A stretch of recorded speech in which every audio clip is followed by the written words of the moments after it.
Hey everyone, Combo here, back with another Empires and Puzzles video, and today I'm going to talk about who I believe to be the top 10 epic nature heroes in the game right now. Over the last several weeks, I've done the top 10 Dark, Holy, and Ice epic heroes, and before that I did the legendary heroes of each color as well. I will pin a comment with the link to the epic videos in case if you guys haven't checked those out. Definitely do so if you haven't already. And in this video, now is the time to stand up for your nature heroes. If you feel like I left somebody off the list or did not rate somebody high enough, let me know in the comments. And if you feel like I rated somebody too high, definitely let me know as well. Real quick before we get into that list, if you do enjoy this video or find it helpful, hit that like button, make sure you're subscribed to my channel, and turn that notification bell on so you can be alerted of when I drop new content. I did also just add memberships for my channel, so if you are interested in supporting my channel, click the join button next to where it says subscribed, and you'll be able to find out some information on how you can support my channel and what the options are for that. Without further ado, let's get into our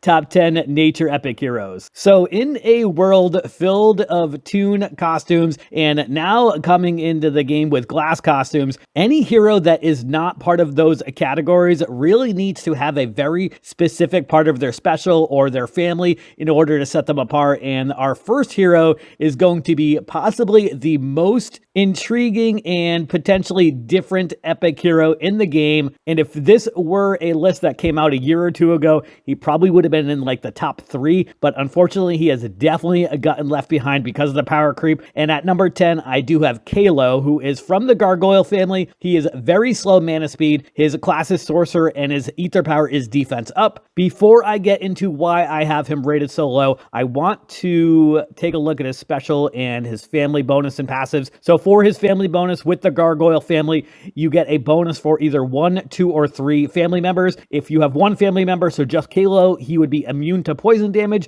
If you have him and one other Gargoyle family member, they would be immune to poison and burn damage. And if you had 3 different Gargoyle family members, they would all be immune to poison, burn, and water damage. For his passive, the Gargoyle's Stone Skin, every time this Gargoyle casts a special skill, their Stone Skin hardens. The next 5 times they receive damage, it is dropped to 1. This effect cannot be dispelled. And for their special skill, possibly the most unique special skill in the game, Resurrection of the Fallen. First, he is going to deal 70% damage to all enemies. If no allies have fallen, deals twice the amount of damage to all enemies, and then he's going to cast the special skill of all fallen allies. Kalo was a staple on rush war defenses for the longest time. Unfortunately, with the power creep, he definitely got phased out of the game. You might see him in some rush raid tournaments for the epic level, but that's really all you're going to see Kalo, unfortunately, because of the fact that we have heroes that are up to 1500 power, and with his double limit broken and masterclass emblems, he's got 906 shield on this card shown here. But remember, these cards that the game puts out as samples are as if you would have followed the talent path all the way to the left. So that does not account for the fact that there would be some extra defense shields over on the right. So he could have potentially around 1050, maybe 1100 shield at the most. But even with that, he would definitely get taken out very easily, in my opinion. I do not see him on rush war defenses at all anymore. I'm also in a higher level alliance, so that may play a part as well. But even in some of those mid-level alliances, I don't think Kalo is seen that often. He's also not the easiest hero to find nowadays, so more often than not, those that would potentially use him probably don't have the ability to get him. So I felt like I needed to put him on the list because of his unique special, but again, I just feel like he has too specific of a use, and that use is going to benefit a very small percentage of people, in my opinion. Moving on, I've got Villiers, who is part of the Musketeer family. He is average mana speed, his class is wizard, and his ether power is fiend resist. The Musketeers have a very interesting passive, or family bonus rather. Actually, it kind of ties into both, but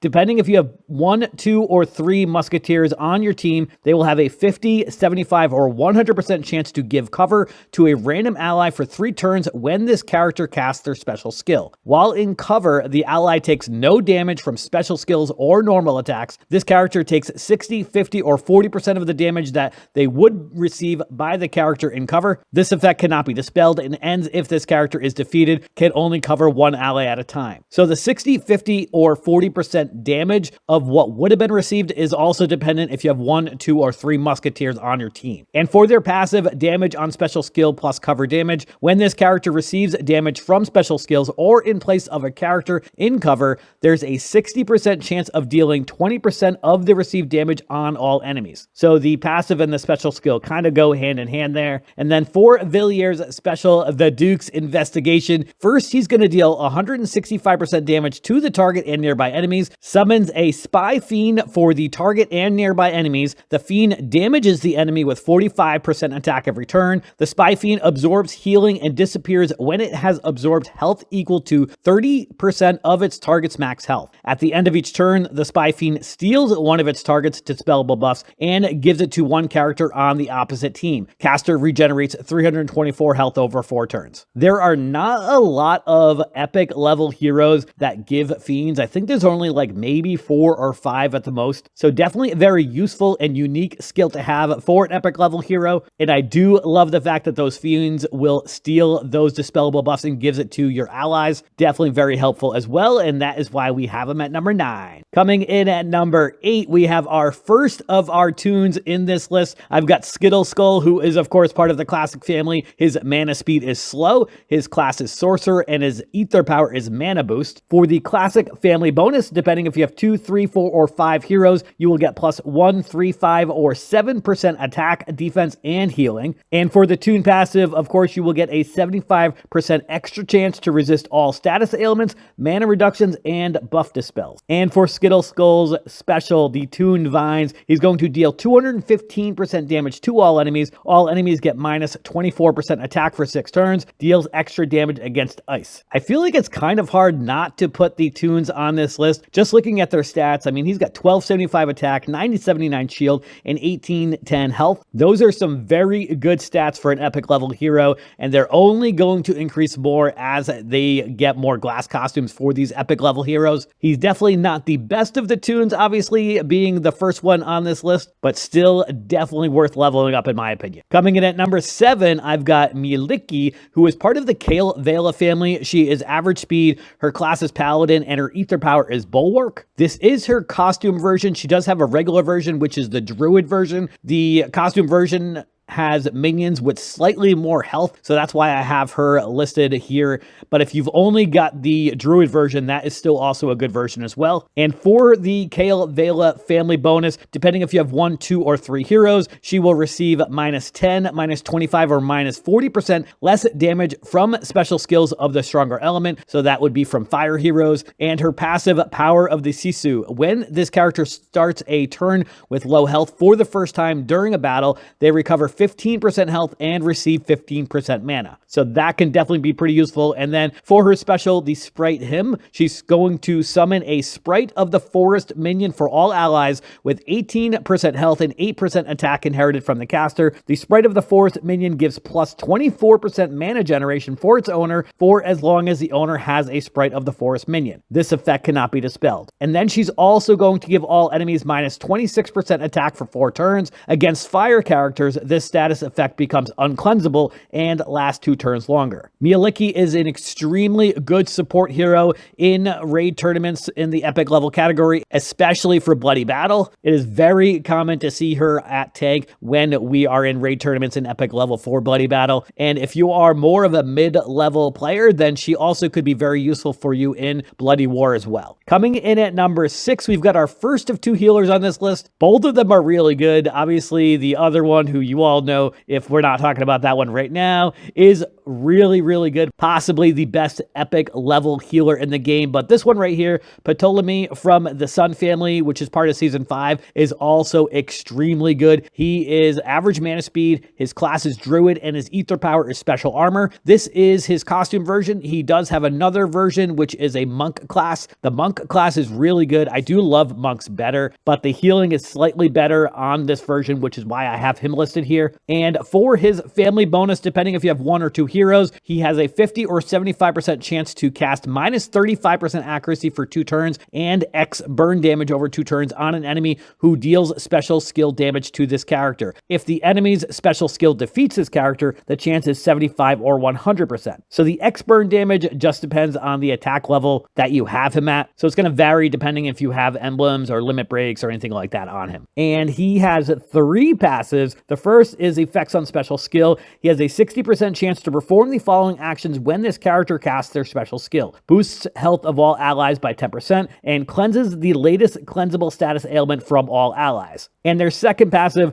guaranteed effect on special skill. When this character casts their special skill, any of their passive skills that grant extra effects on cast are guaranteed to activate. So this only happens if you have his costume. This is part of the Season 5 costumes. Most of the heroes have this. So what we just talked about, where it was a 60% chance, is going to be a 100% chance to boost health of all allies by 10% and cleansing that latest cleansable status ailment from allies. And his third passive, health recovery on buff received. This character recovers 5% health when they receive a buff or positive stack. And for his actual special skill, he's going to recover 35% health for all allies, and the caster and nearby allies are immune to new status ailments for 3 turns and recover 100 health for each attempted status ailment. So between this and his passive, he's actually going to heal 45% health for all allies, 10% of that being possible for boosted health, and then he's going to have that extra factor where him and nearby allies are immune to new status ailments for 3 turns and will recover that extra 100 health for each attempted status ailment. So definitely a really, really good healer in my opinion. And that is why we have him at number 6. Coming in at number 5, we are going to go back to Toons. We have Toon Little John. He is of course part of the classic family. His mana speed is slow. His class is barbarian and his ether power is defense up. Same family bonus as Skittleskull. So depending if you have 2, 3, 4, or 5 family members, they will get a 1, 3, 5, or 7% attack, defense, and healing. And of course the same Toon passive where they have a 75% extra chance to resist all status ailments, mana reductions, and buff dispels. And then for his special skill, the Toon-tastic Chop, this is going to be very similar to Skittleskull's. Still will deal 215% damage to all enemies. All enemies will then get minus 54% mana generation for 3 turns, deals extra damage against ice. So that minus 54% mana generation for 3 turns is a lot of mana generation that you are decreasing for your enemies. Definitely a very useful hero for both offense and defense. More useful obviously in rush raid tournaments or in rush war,